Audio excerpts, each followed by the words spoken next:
Alrighty, welcome back to the channel. Today we are going to be looking at Jameis Winston's 30 interceptions from the 2019 season.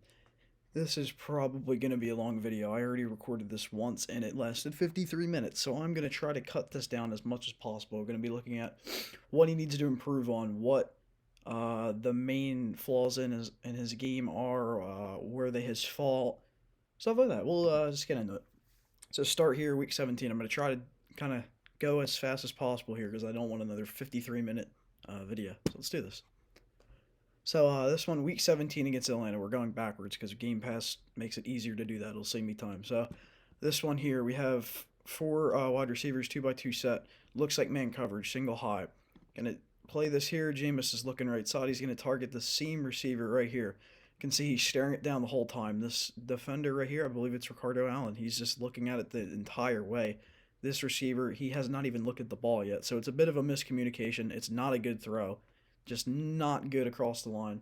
Not good. So that right there, it's going to be his fault. Yes, the receiver kind of looks like maybe it was a miscommunication, but I mean, you're staring it down the whole way.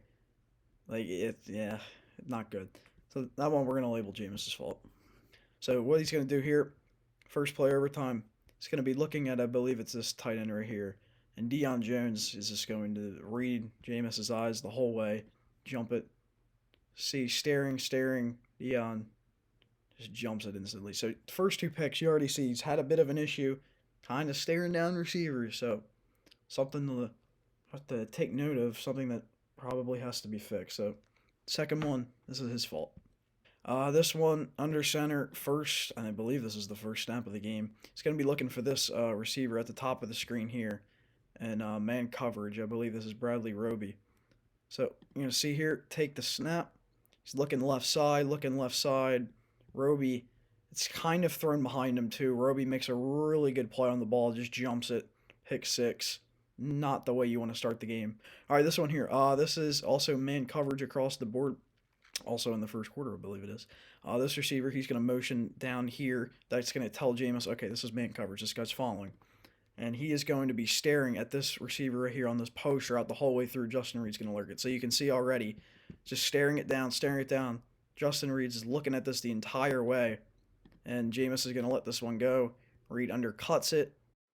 Intercepted. This one, okay, so under center, this guy's going to motion in here. It's going to be two curl routes. One curl here. He's going to throw to this guy up here.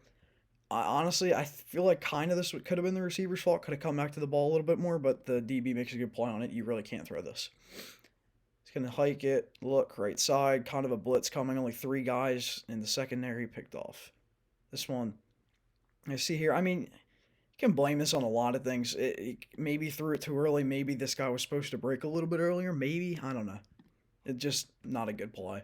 You got to have a check down on that play, too, it feels like, too. Because you have a lot of guys in protection. You have 7 in protection. You should be able to pick this up even without the running back blocking, but he is. An interception. Fourth down, game on the line. So here we go. This running back here, Darren Ogunbowale, maybe? I don't know.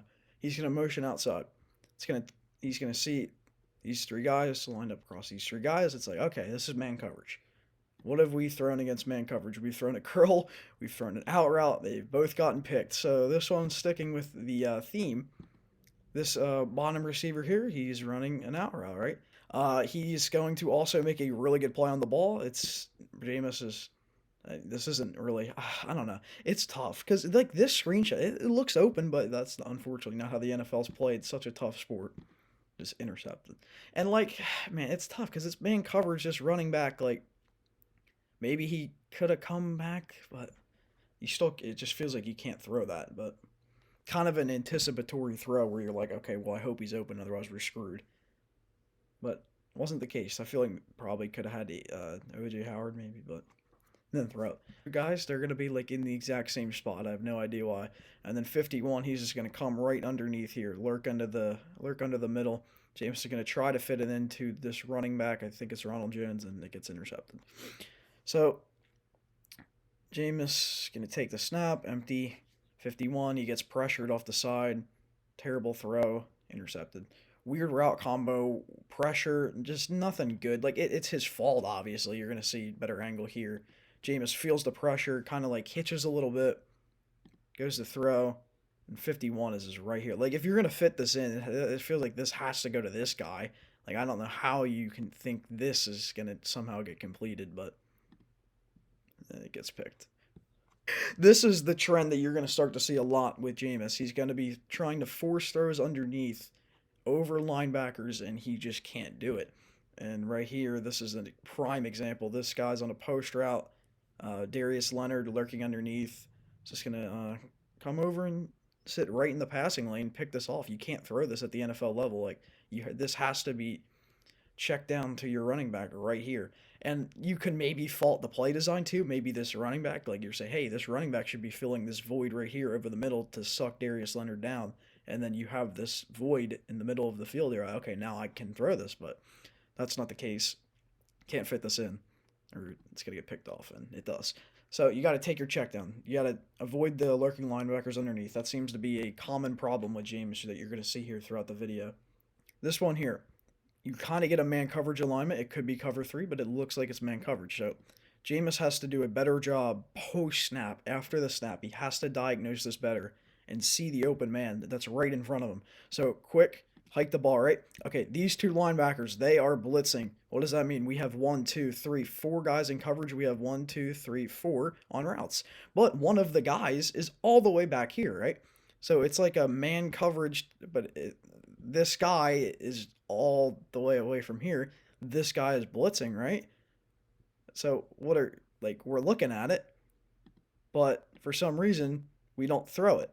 He's wide open. Like this is free yardage. You don't get this in the NFL. This has to be out right here. And he was looking at it. It's not like I don't know. Like it.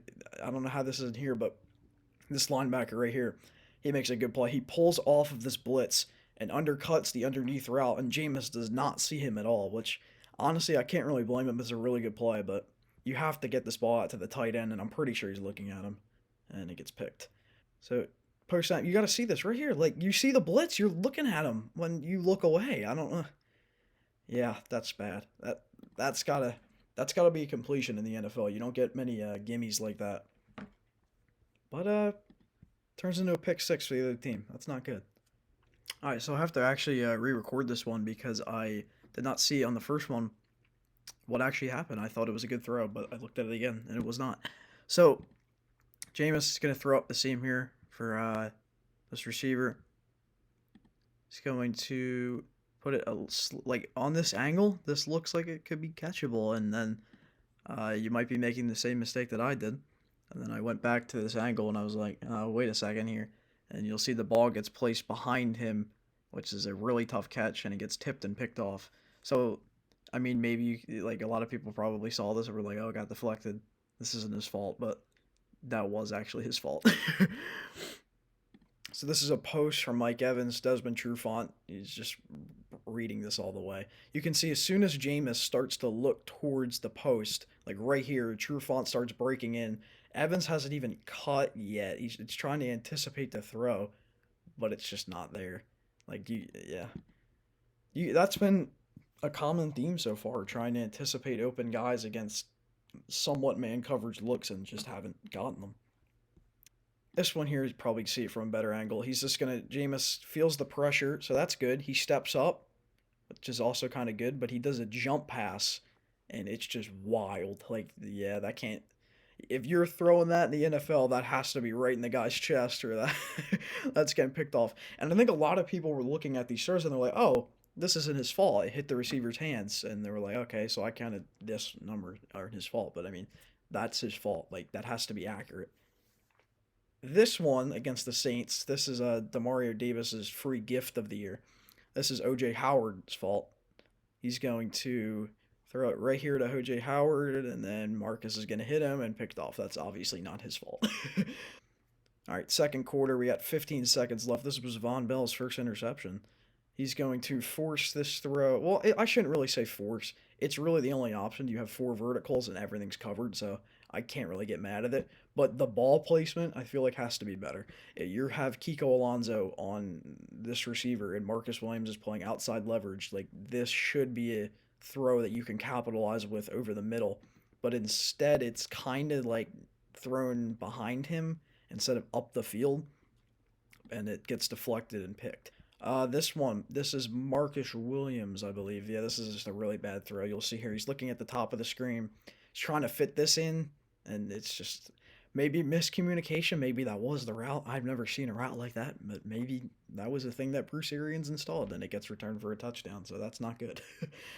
Marcus Williams, pick six. Right here, Jameis, he's looking goal line fade. Mike Evans snaps a little funky and gets picked. I mean, so you can write that down as whatever. I don't really. I mean, goal line fades. Like it's hard to be like that's the quarterback's fault, but it kind of looks like this might have been. Yeah, we'll just move on from that. This is a similar play from the one that I showed earlier against the Texans, where Justin Reed, who was in this spot, came underneath and lurked it.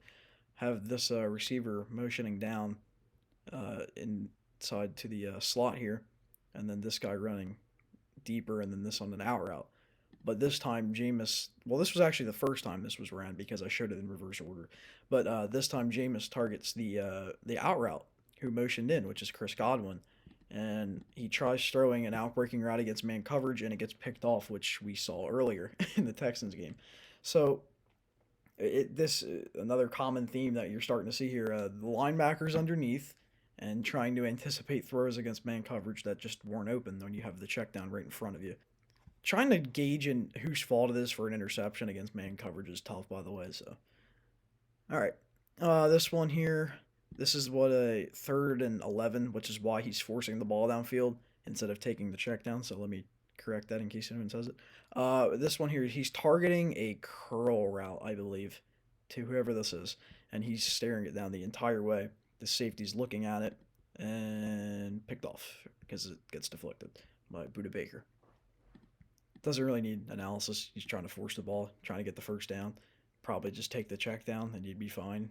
But yeah, I feel like in that situation, that's something that Jameis is going to learn from Sean Payton. Like, hey, you don't have to try. Like, if you're forcing that throw, it's better to just take the yardage and then punt, than force it and then be like, oh well, interception. And that's something that I think a lot of fans kind of say to the Saints offense with Drew this year and previous years, like, hey, bro, target the sticks. But, like, would you rather him force that and then throw a pick and then give them good field position? Like, what would you rather between the two? So, all right, this one, we have the Titans who run a ton of zone coverage. So, this one kind of, yeah, I mean, this was I feel like a miscommunication between him and this receiver. So, Jameis sees this and he's thinking, okay, 26 is going to kind of sit underneath. So he tries to lead Godwin up the field into this spot, but Godwin stops, and that results in him getting picked. I think it's Godwin. I could be wrong, but yeah.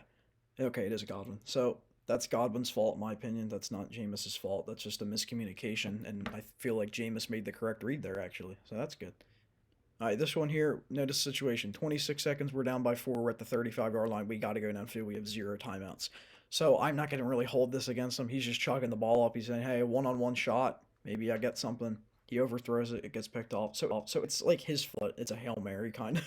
He's just saying, hey, make a play. Maybe I'll get lucky. Maybe I'll pass interference. But has to be a better throw. Has to be more on target to give him a chance. He doesn't even give him a chance. But the decision I can't get mad at. He's just chucking it. Have the London game. This was a nightmare for Jameis. You're going to see this. So this one, he's targeting Mike Evans down here on this like curl type pattern, and it's going to get picked off because he's going to try and fit it in between. Let me move it a little bit more. He's going to try to fit it in between Kuechly and Bradbury. And to do that, you have to have like 99 throw power and 99 accuracy, which I don't think he possesses. And in order to get this away from Kuechly, you have to kind of throw it at here, but you have to get it into Evans faster than Bradbury closing on it. So it has to be out earlier. It has to have higher. It's impossible. Gets picked off. See it again from this angle. Maybe a little bit better. Looking right. Tries to fit it in. He gets it around Kuechly. That's cool. The lurking linebacker didn't pick him off, which is something that you're going to see a lot and have seen a lot. This one is just inaccurate, which you can deal with because I don't feel like inaccuracy is like a huge issue with Jameis. It's more the decision making. So I guess I'd rather see the inaccuracy result. Plus, it's under pressure because the right tackle is just oblivious to what's going on here. It is bad pocket actually. So a lot of people will be like, "Oh, he's pressured here," but I feel like the right tackle is anticipating Jameis to step up in this pocket to avoid the pass rush, and then this guy would run around him, wouldn't have the lane to get to Jameis. So it's kind of both of the faults of the right tackle and Jameis, but you can see inaccurate behind him. Not a great effort to make a catch on the ball from OJ Howard, which is probably why he's no longer doing anything on the football team. But this is obviously going to be Jameis's fault. So I think I have 19 that are his fault. There's the pressure. Might have got hit too. But once again, the pressure is kind of his fault for not stepping up in the pocket. But this is Luke Kuechly. This is a really good play. Man, I can't believe that Luke Kuechly retired. Such a good player. But he's going to look for this in breaking route, Evans, and then Luke Kuechly says, "Hello, I am lurking right underneath it, and I'm going to pick this off and ruin your day." So that's a shame. Once again, lurking linebacker just doesn't see him at all. Tries to force a throw, turns into a pick. And that's the number one thing I think that you're going to be looking for next year if Jameis is brought back and the quarterback plus the play action went the wrong way, by the way. He gets stoned as he throws too. But that's the thing you're probably going to be looking for. Hey, can he identify these linebackers and avoid turning the ball over and giving up good field position constantly?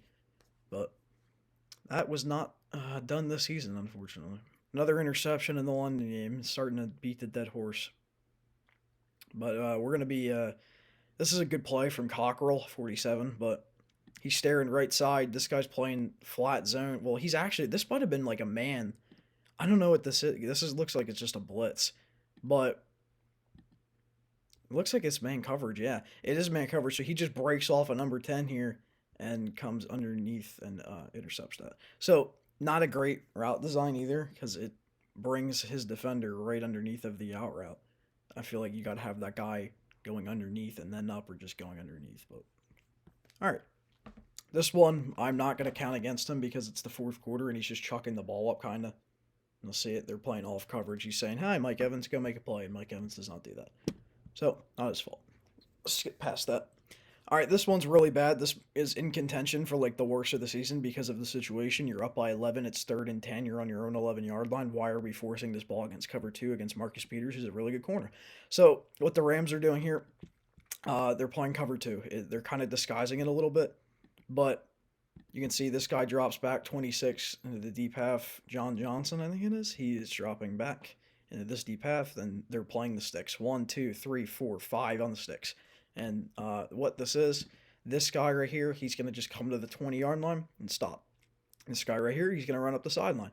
So Jameis is thinking, okay, I have a two-man read here. I can either throw this curl if this guy doesn't cover it or if Marcus is accelerating off this guy to the outside. Or I can throw this fade down the sideline because I think I'm Patrick Mahomes and I could just fit any ball that I want to into any window. So what Jameis decides, he's like, okay, I'm Aaron Rodgers. So he tries to fit this in to the receiver, and it's just not. Yeah, you just can't do that. You're up by 11, man. Like, just take the punt. Just punt, and you give him a touchdown. Like, ugh, frustrating, man. Gotta drink some water, bro. My throat's numb. All right, bunch left. Jameis steps up, overthrow, inaccurate. Don't really have to go too much in depth there. It has to be on target, under pressure too. What was the situation here? Is this 3rd down? 3rd and 5, picks up a 1st down, keeps the chains moving in a tight game. It's a throw you gotta make.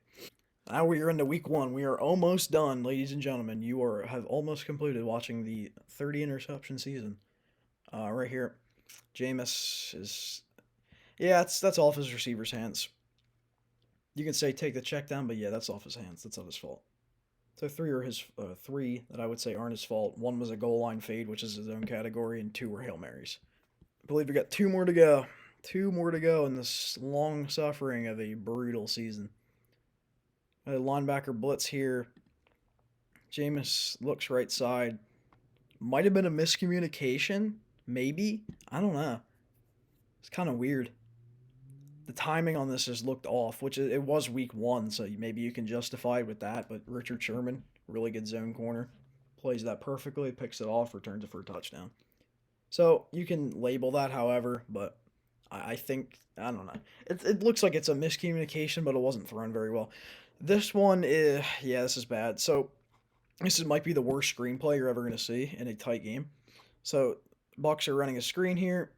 So first off the bat, he's under pressure immediately. The running back is like next to the center, 74 right guard, whoever this is, left guard, and there's like barely any blocks set up. There's three guys against like one, and this dude's behind the running back. Jameis is under pressure, like I said, and he makes the. I have like literally no idea why he decides. Okay, I'm gonna throw this. Drew Brees, he's just throwing this in the dirt. He's living to play another down.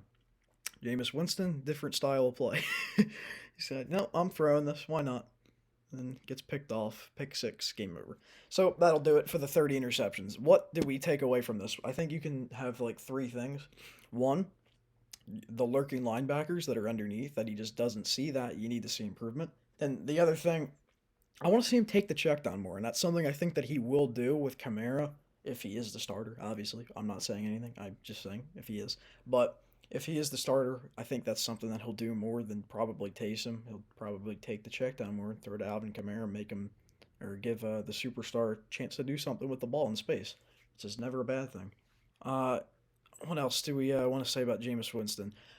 These are negative plays. These are 30 negative plays. He looks like a bad player because I'm just showing you the negatives, which is what we're trying to do. We're trying to say, hey, what does he need to work on? We're not saying what is he good at because like we kind of already know what he's good at, but that's something for another video that I don't want to spoil.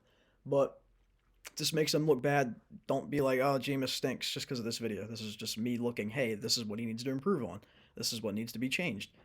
Once again, I feel like kind of play calling was a bit of an issue too. Maybe you can pin some of these on that. Maybe you can pin it on the receivers, miscommunications, but 30 interceptions is not good. Like that, you can't really make any excuses for that. This just has to be fixed, and we'll see if that is fixed. But all right, thanks for watching. Subscribe, like, do all that stuff. I'm starting to become a YouTuber. I'm telling you guys to like and subscribe at the end of videos. Share with a friend, by the way. You think this was interesting? Maybe you did. Probably wasn't interesting, but whatever. All right, thanks for watching. See you.